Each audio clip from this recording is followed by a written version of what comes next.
Okay, battery went dead. I don't know where it went dead. Um, so we'll go through this again. I've got two rocker switches. Gonna make control plates for both the motors.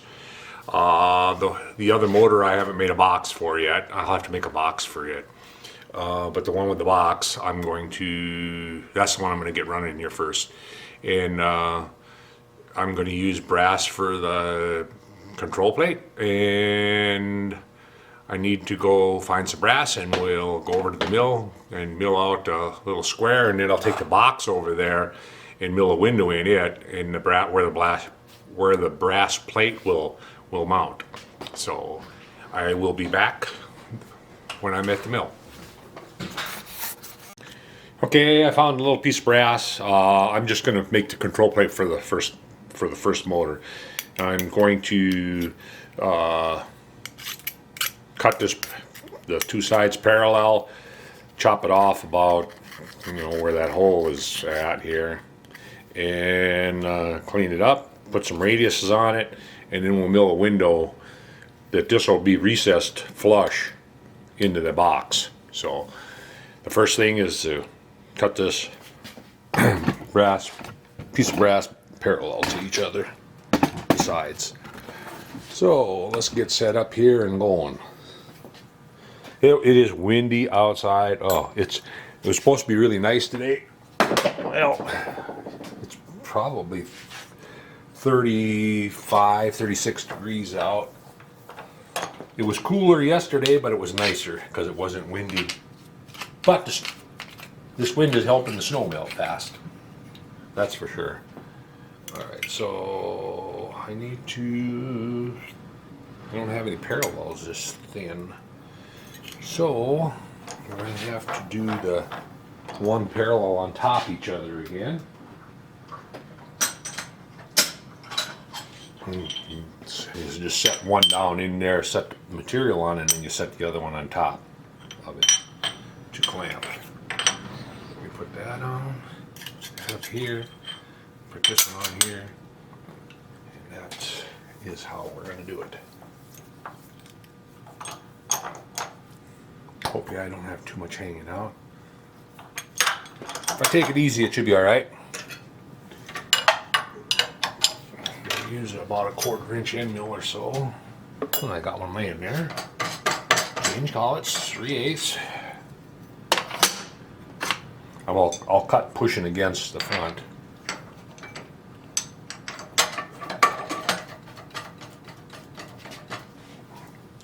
Put this little chuck away.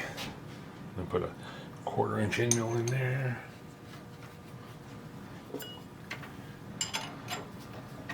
And we'll start over here and then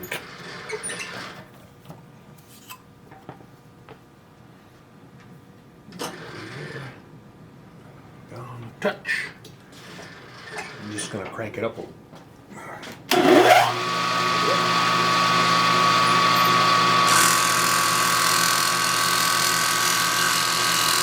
That's not too bad.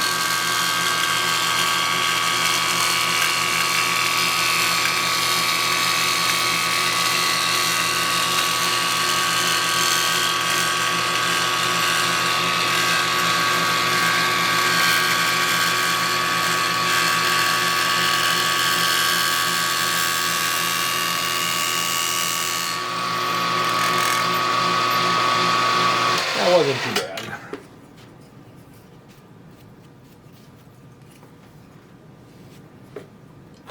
And take that out of there. And I'll deburr it real quick here with a file. Run a file over it.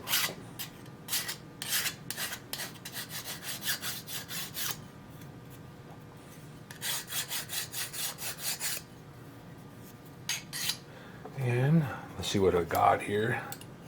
I have 1.5 inch right now. Well, let's get over to the other side here. Let's get over here. I want to keep the parallel or the backing as much as I can up on it.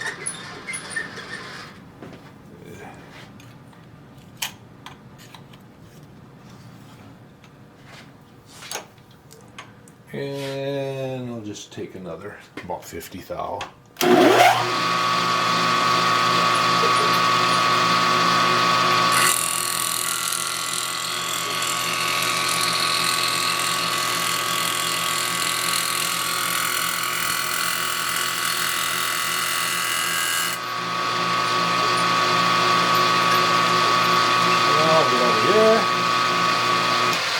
We're going to cut the end off.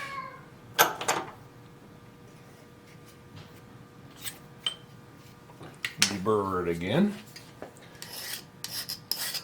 I'll clean this up and polish it a little bit once we get it to what we want. Because I need to cut a window in here for the switch now. And plus I'm going to cut it off.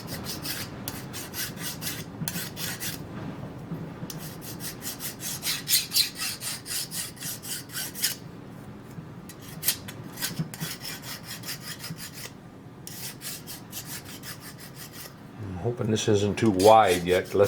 I'm gonna quick take a gander at the motor and make sure, or the box, and make sure. Matter of fact, I'll bring that box over here.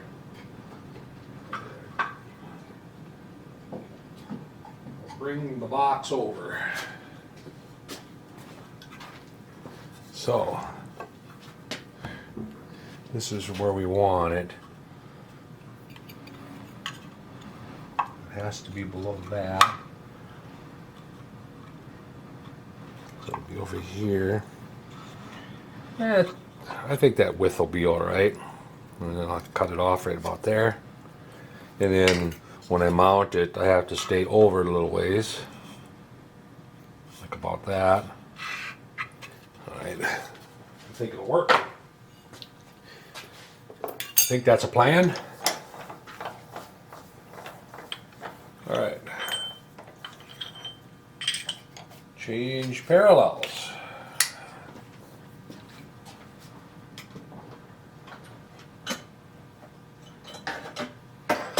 Is this the tall one or the short one? Actually, it's the opposite one that I'll need.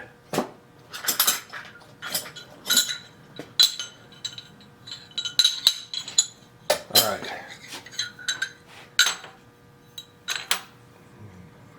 There, up here. Now I know I should have something clamped over here at the same width. I'm just hoping I'll get away with it. Nah, I'm not going to get away with it. It's clamping way back here, not there, not out on the end. So I'm going to get adjustable parallel for in there.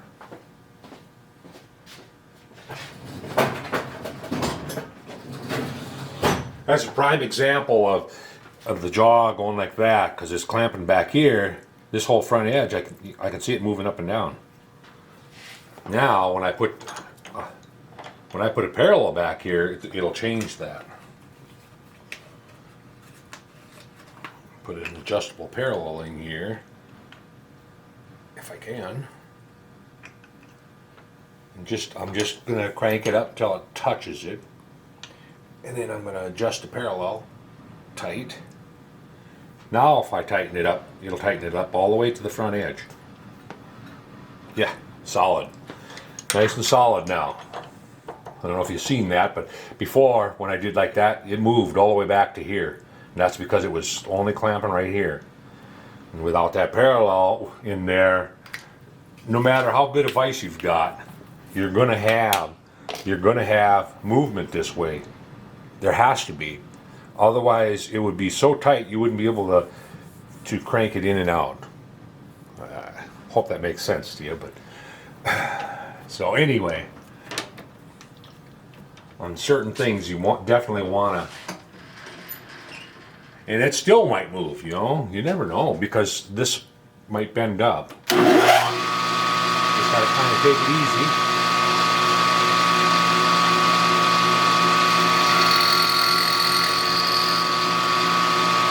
That kind of take it easy, no problem.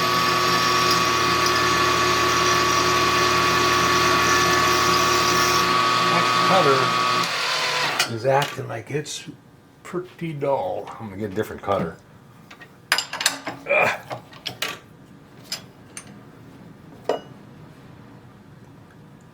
That's another one for the regrind box, I think. Yep. So I'll get a different cutter here.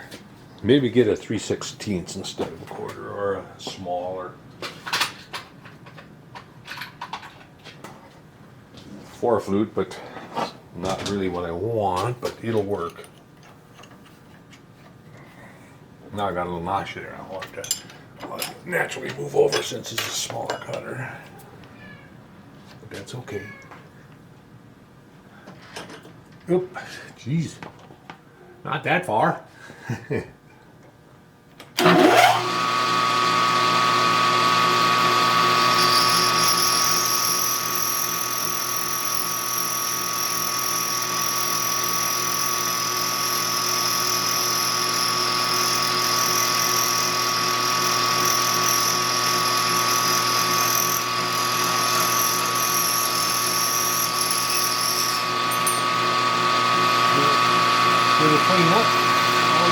I'm going to put a radius on there I'm going to put a radius on there anyway, so it won't matter. Now, we need to lay out for that switch. And it is. I'm going to put this switch right in the middle of that. I could put it on this side, and I could move it over. Now I'm going to put it right there. I'll measure that up with my calipers. My crystal is supposed to be here in, I think Wednesday or Thursday, in about 3 days. So, all right. So we want to mill the window.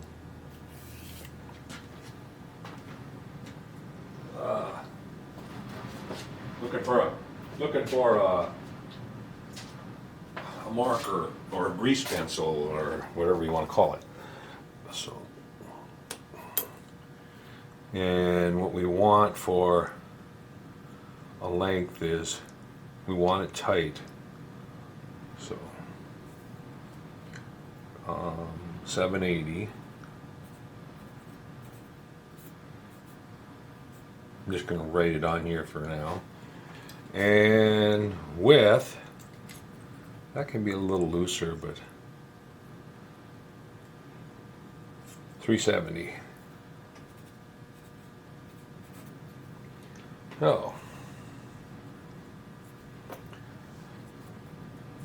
I think I'll put some Dicom on the brass so I can scribe it out. Take this out of there. Parallels are going to fall. And I'm going to put some Dicom on that.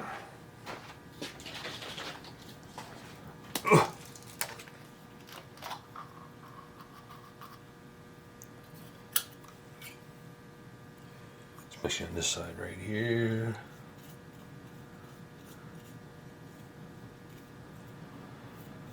Might as well do the whole thing.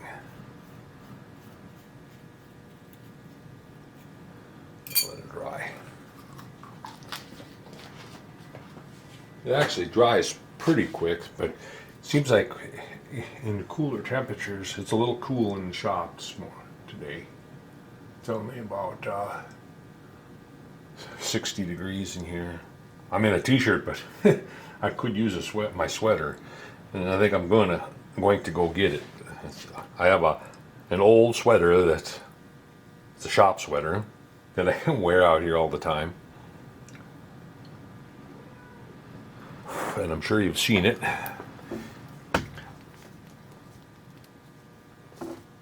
My compressor went down to 0. I must have an air leak here somewhere. So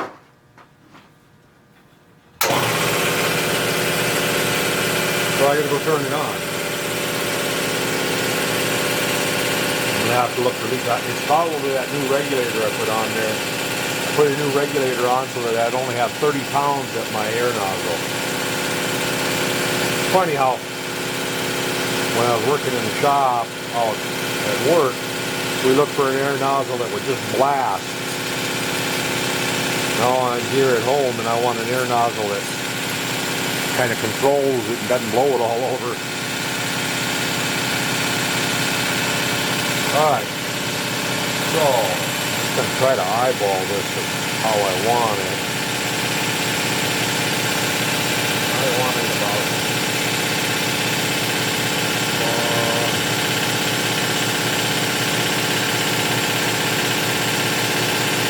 I'm going to go 450 over from the edge.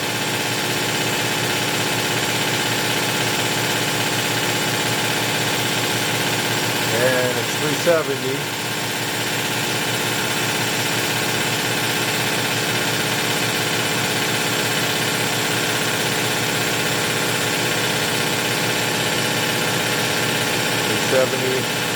Wide, and the overall width of that is 780. So this is, wow, 8 inch 500. So 750 is center, and half of that is 75. 75.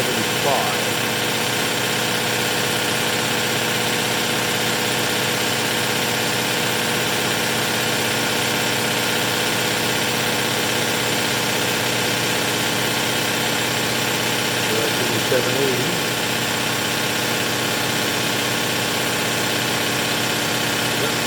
So that little window there is what I want to cut out.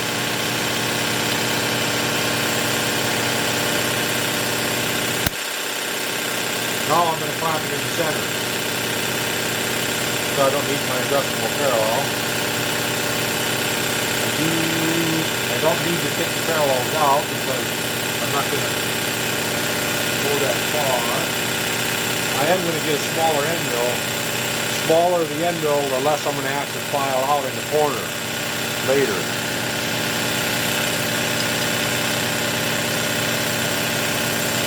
So let's see what I can find. Probably an 8.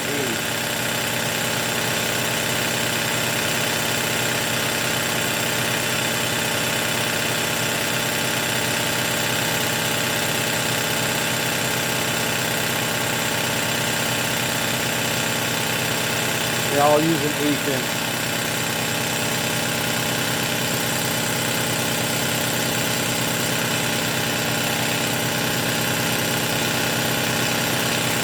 Over here.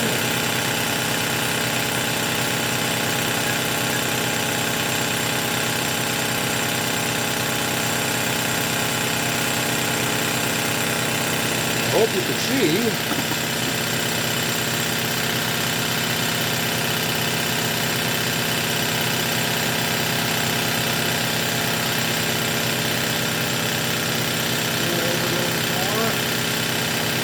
What I'm going to do is crank up to that scribe line, and then I'm going to set my readout. And then I'll crank over to that scribe line and set my readout there again.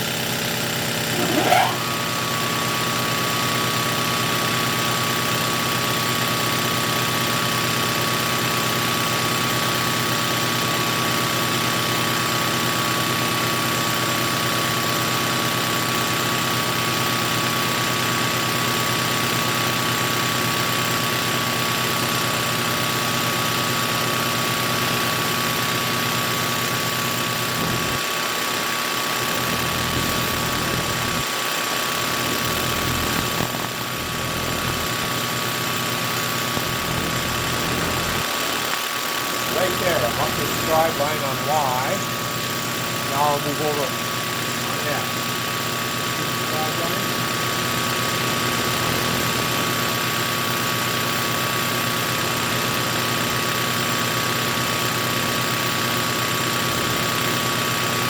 Right there on X. And now I'll do some math here. We want it 370 wide, 8 cutters at 1/8 inch.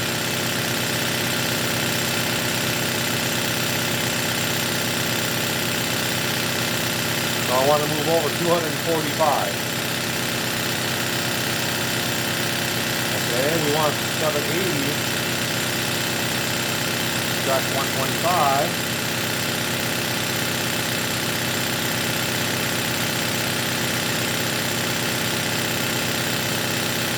655. Okay, let's go for it. 245.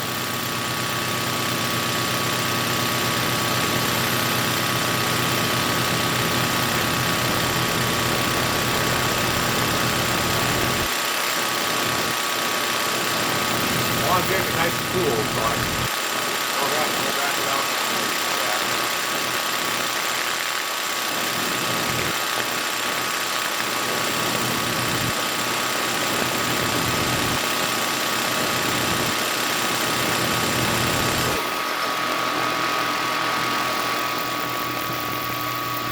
Okay, there's my X. Now I want to crank out 655.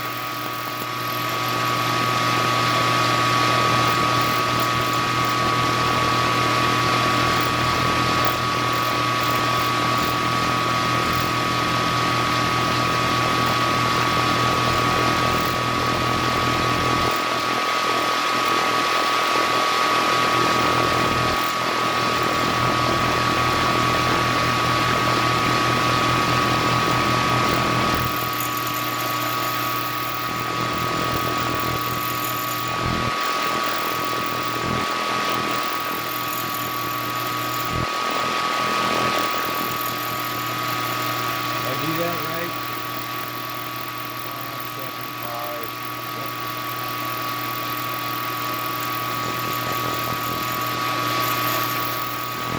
I must have subscribed it wrong because I'm only on subscribe line. That's okay. As long as I get the whether it sits down a little further or up.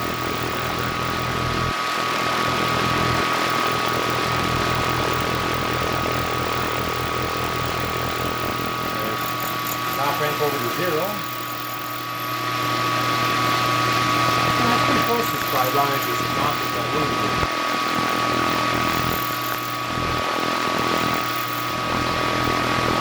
Okay, I'll go over to 0.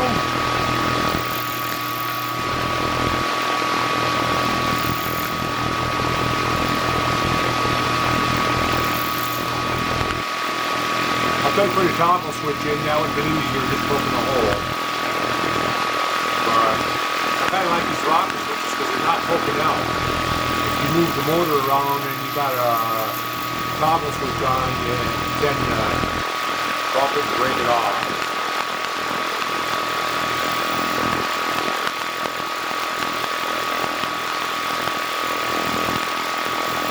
There we go. Now on Y, back to 0. And then I'll take file off the corners.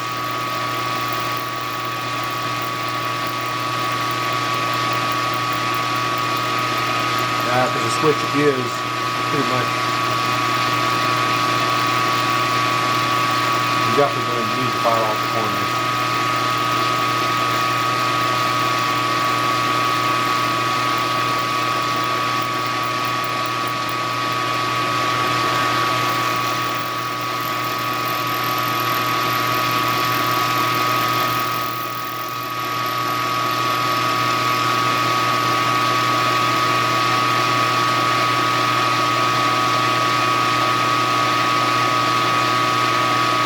There we go. A window. A window. Now I'll take and file out the corners. Shouldn't take too much. Decent file here. And I want a different file in this one.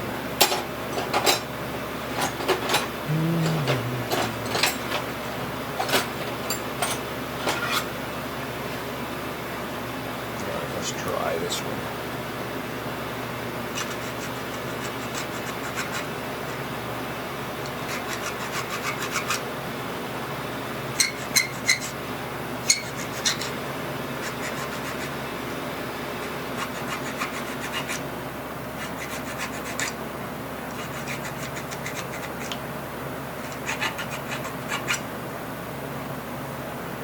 Okay, you got two of them.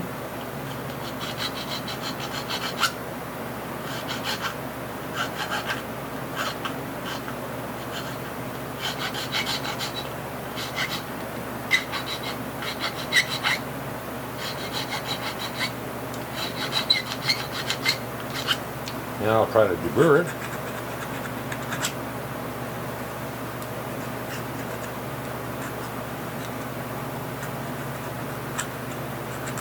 Without putting too many big scratches in it.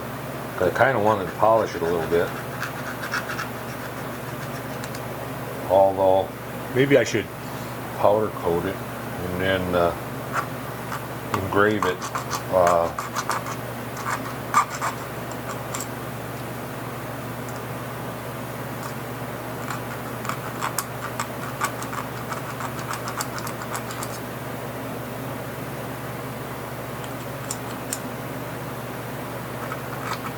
Just about got it.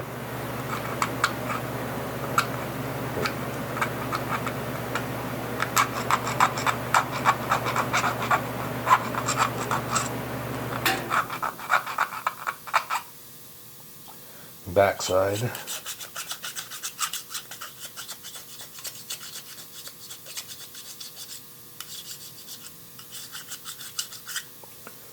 Okay.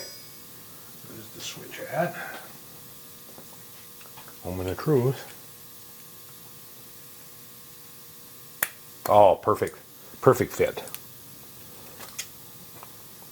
So I gotta squeeze the little retainers in to get it out.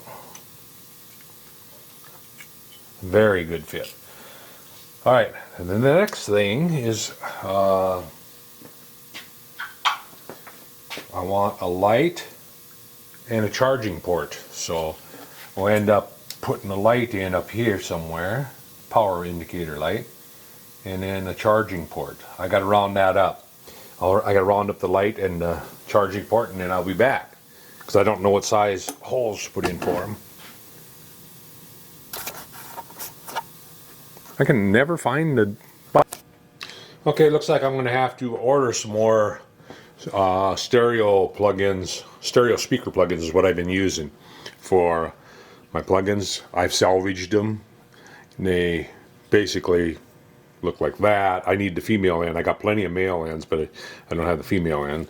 So I'll just order some. But I got this one that I'll use, and what I'll do is I'll put that through the plate, and then I'll solder around it. Solder that right to the plate. So just need to drill the holes for it, and the hole is 325.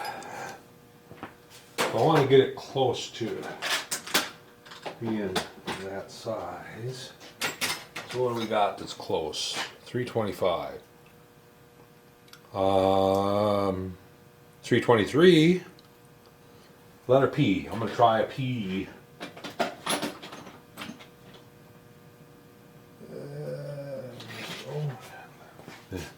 Going through brass is kind of fun too. Sometimes it's a. So we'll drop this down, put a drill chuck in. I need a power knee.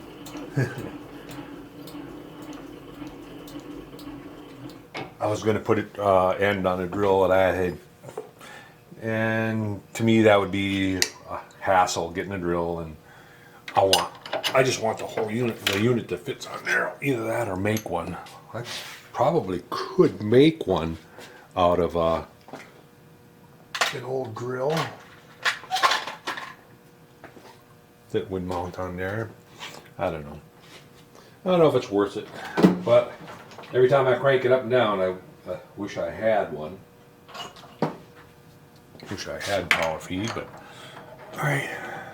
I think they had one mill at work where, whoops, I got to change collets, dummy. I think they had one that had a power knee, and that was the Series 2 Bridgeport, which is quite a bit bigger. A lot bigger machine.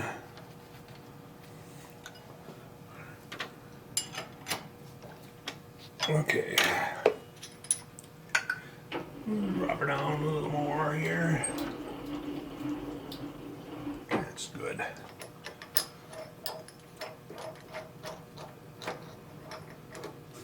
And this year I'm just kind of eyeballing where I want it. want it right over here somewhere. Over that way. I want it so I don't have to cut too big a window in the, because the bigger the area, real estate that I take, the bigger the window has to be in the box also. So right about there somewhere. That ought to do it.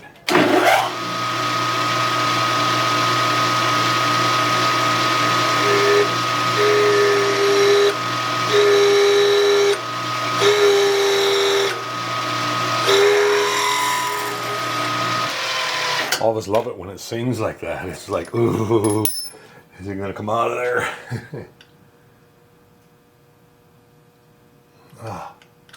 It wants to go, but it's just not big enough. Then I'll have to go a little bit bigger. So the next size up from P is 21/64s. So I guess that's what we're gonna have to use.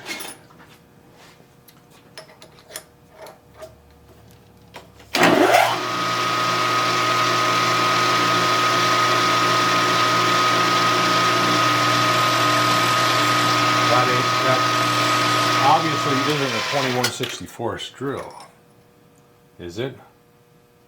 Oh, let me check. No, it's not. It's a 5/16 drill.